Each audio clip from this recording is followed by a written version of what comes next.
major scale. This can seem boring and maybe uninteresting, especially if you're advanced. It may practicing diatonic seventh chords through the major scale.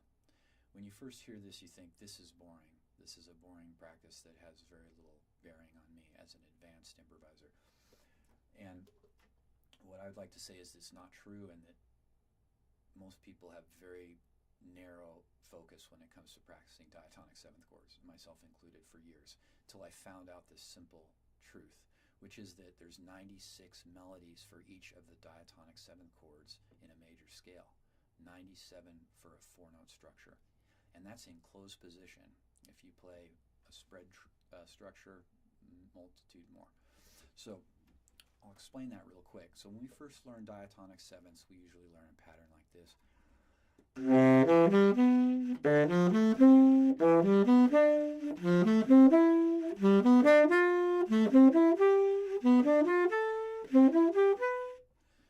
know, and this is concert C for tenor, D, D major 7, E minor 7, F sharp minor 7, G major 7, A7, B minor 7, C sharp half diminished 7.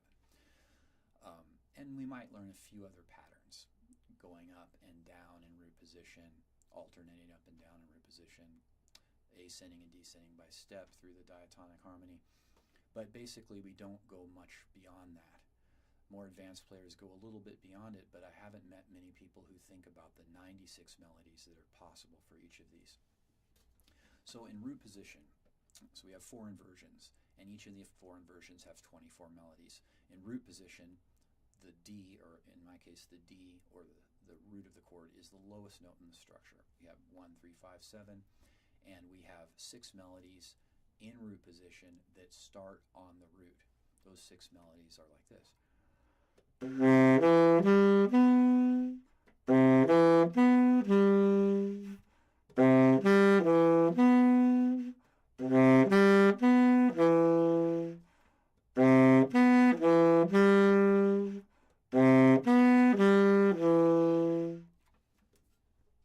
Now, in root position, we could start on the third instead, and we would have 6 more melodies. That would sound like this.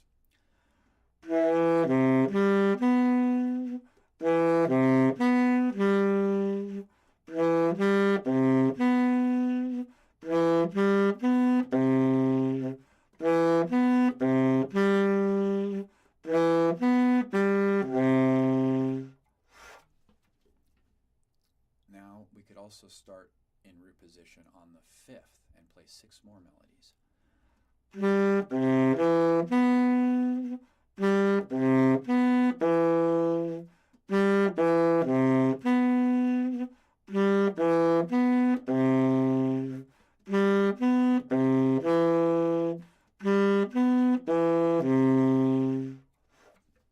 And lastly, we could start on the 7th in root position and have 6 more melodies.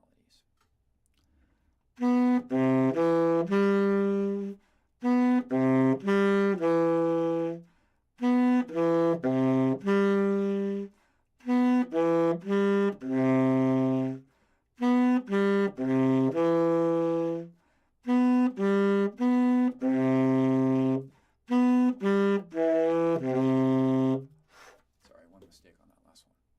So that's 24 melodies in root position.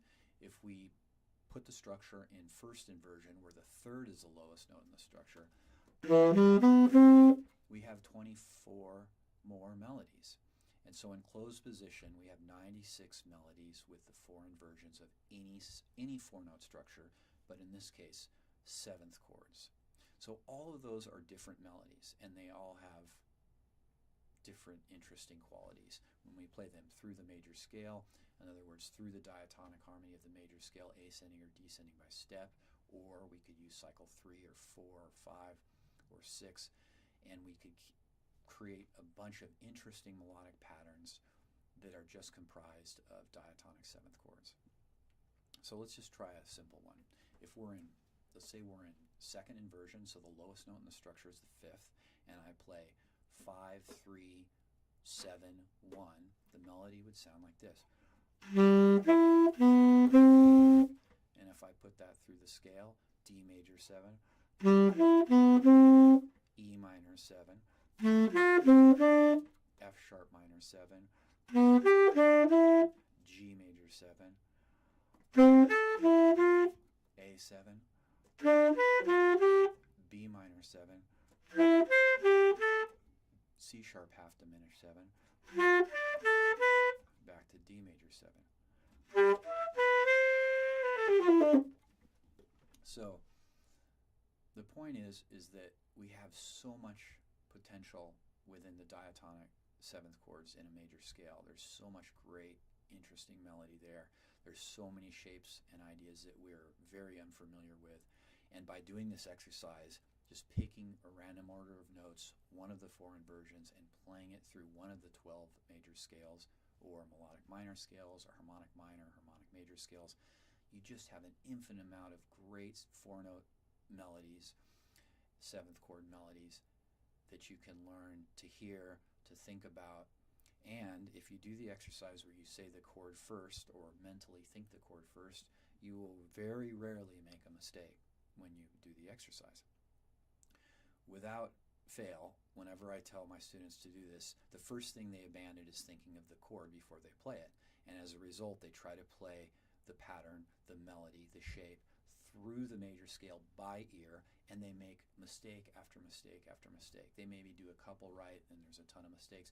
If you just think of the chord first, you will play it probably perfect, and you won't create divergent neuropathways for all the multitude of mistakes you'll make. You'll just have one pathway for one idea, and it will be exactly right, and you do it 100 times, 1,000 times, and you actually have built solid muscle memory and the ability to both play and hear the idea with clarity.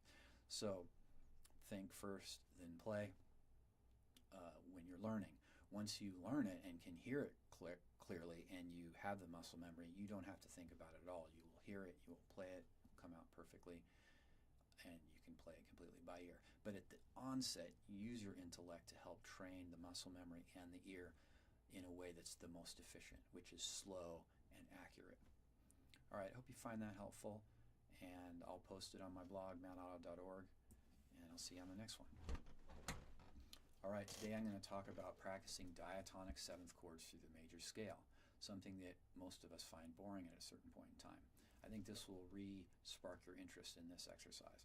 So when we first start out and we're young, we usually learn the 7th chords in a major scale from root position up 1, 3, 5, 7, something like this. If I'm in concert C, D for tenor, I would think D major 7, E minor 7,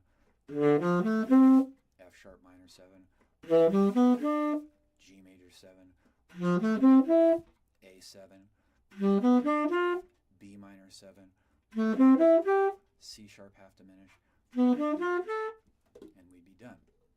And we might practice that, maybe alternating the direction. In general, most of my students and most people I know practice these 7th chord structures in root position, ascending or descending, sometimes skipping voices, but in general, we fall very short of the potential for these 7th chords. So I would like to say that each of these 7th chords have 96 ways to arpeggiate or play those 4 notes in closed position. And when I usually say this in class, people are like, how can that be possible? It's only 4 inversions, there's only 4 notes. Well, it's simple. Each of the inversions have 24 melodies. And if we're playing piano and we play all 4 notes at once, there is only 4 sounds, maybe different octaves, or if we spread them out, there could be much more, but basically there's 4 closed position inversions. But when we arpeggiate each of those, we get 24 different melodies per inversion. So I'll explain that really quickly. In root position, for instance, we have 6 melodies in root position that start on the root of the chord. So we have root to third, 2 melodies.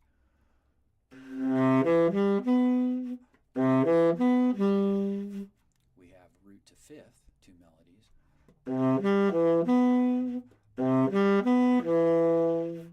We have root to 7th, 2 melodies.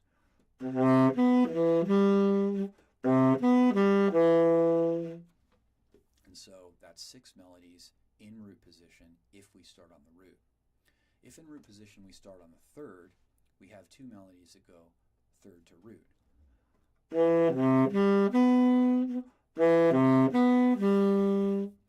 melodies that go third to fifth.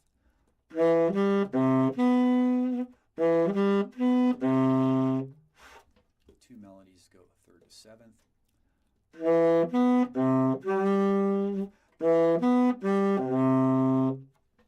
There's six more there. So if we're in root position and we start our melodies on the fifth and we go fifth to root, we have two melodies.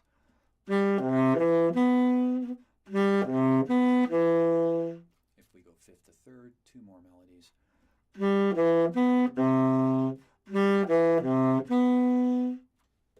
If we go fifth to seventh, two more melodies.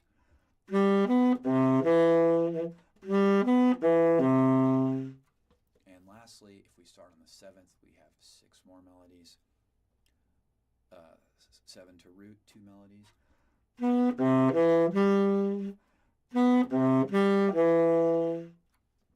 Seventh to third, two melodies. And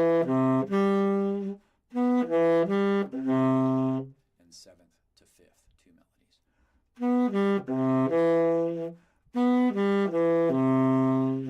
So there's 24 melodies in root position. The same principle applies if we put it in first inversion, second inversion, or third inversion. So 96 melodies using the four notes of the seventh chord. It's the truth for any four-note structure. In closed position, you get 96 melodies potentially. So picking one of these more ornate melodies, as when I just played in root position, I'm sure you noticed that some of those melodies sound really interesting and much different from what we'd expect from a root position seventh chord. Some ways of playing it are quite interesting to the ear, and when you put that through the modes or through the diatonic seventh chords, you come up with some really beautiful patterns or melodies. Let's just pick another one besides playing straight 1, 3, 5, 7 in root position. Let's try second inversion. We'll go second inversion so that the fifth is the lowest note in the structure. We'll go 5, 3, 7, 1. Sounds like this. So to practice in major, I would think D major. This is concert C. D major for tenor. D major 7. E minor 7. F sharp minor 7. G major 7. A 7. B minor 7. C sharp half diminished. Back to D major 7. And that's how I practice this. So you pick one of the 96 melodies, one that you think sounds interesting, and you play it through the major scale.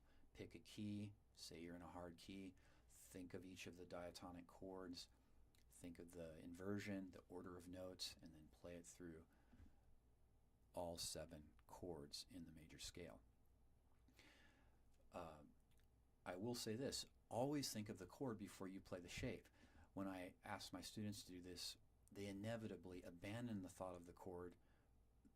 In hard keys, they have trouble even thinking of the diatonic seventh chords, and so they abandon it immediately. They try to play the first shape, and then they just try to use their ear to play these very interesting melodies through the major scale, and without a doubt, they just make tons of mistakes.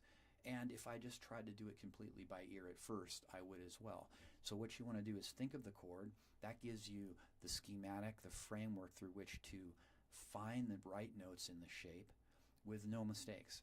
If you think, F sharp minor, and you already know the sound of the shape, and you play, you will find all the notes perfectly as long as you know what those chords are with no mistakes. And as a result, when you do a pass of the exercise, you won't create any divergent neural pathways that are incorrect. You'll just play it perfectly 1 time, 2 times, 100 times through, never making a mistake. The muscle memory will slowly develop. Your understanding, because you've thought of each of the chords before you play, your understanding of the scale will be very clear and refined in all keys, and all this will become a compounding effect. You'll get better at improvising melodically, using the major scale, using seventh chords in creative ways. It'll train your ear and your technique, in a positive way. So just be sure to think of the chord first. Once you have the melody in your ear and in your hands, you can absolutely not think anymore about the chords. You'll hear it and play it perfectly. So I hope you find this helpful and interesting, and I'll post this on my blog with some further explanation and some PDFs, and I'll see you on the next one. Thanks.